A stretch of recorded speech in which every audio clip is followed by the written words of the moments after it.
Today we are making dragon's blood ink, and I'm making this today because I had made some the other day and I posted a video and I had a lot of people like, how do you make it, or where do you get it, or oh, I want to try it. So I'm offering to put the knowledge out there how to make this dragon's blood ink, and it's usually used in spells, like when you need to write out petitions or do any writing work with your root work, or however you do with your candles and whatever you may need it for spiritually.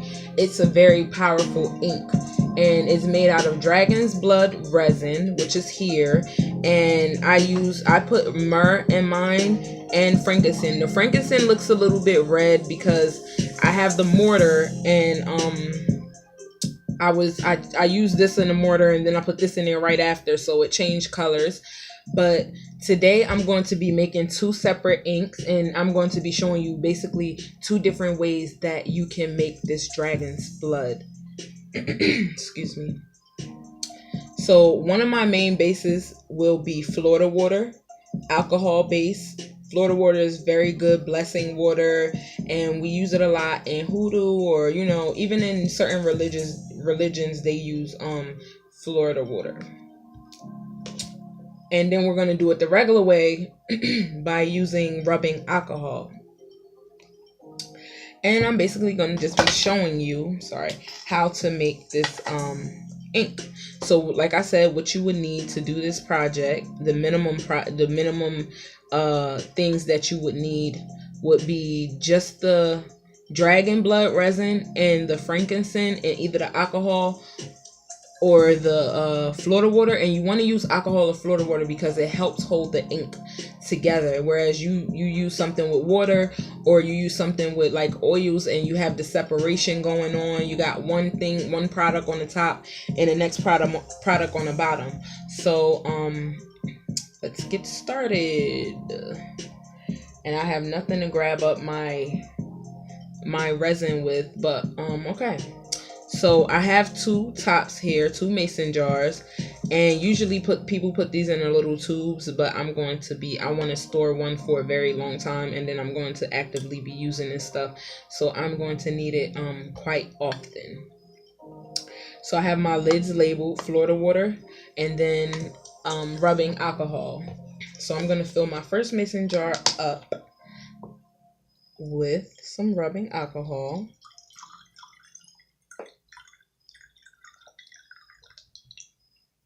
I want to see which one does me better, but I already had success. I had success with the Florida water one already. So we're just gonna fill that up with some Florida water. Yep. Come on. And I'm gonna be putting half of the powders in one jar and the other half in the other jar, like that. I'll be using one of the covers of my thing. So I'm gonna pick up half of the frankincense, and the alcohol will also help. The alcohol will also help the resins dissolve. So here we have our Florida water that I just put the frankincense into.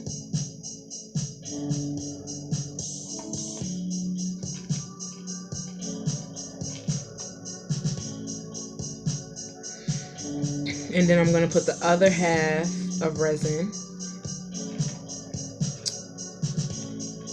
in the other side.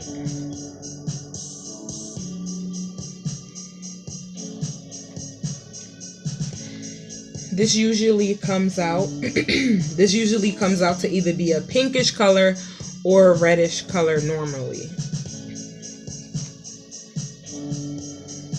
Okay. That is our dragon blood resin that I just poured in there. And then I'm basically I have some more on the side just in case I have to add a little bit more. But I love this ink. This ink is awesome.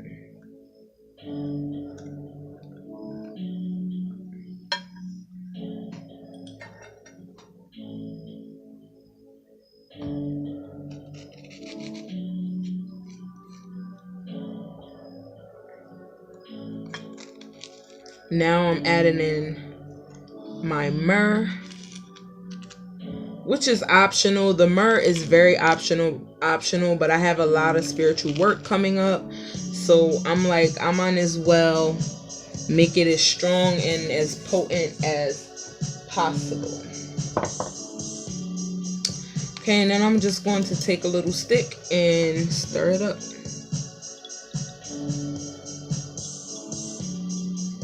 It's turning red. And usually they'll tell you to store this in a dark place for maybe about 2 weeks.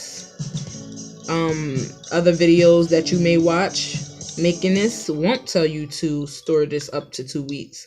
Personally, I use mine right away, but that's why I'm making 2 this time, because I'm going to actually store one,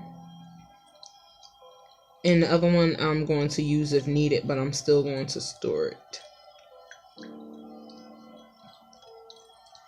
because the longer you let it set in, the better. Okay, and what I'm going to do now is close this up.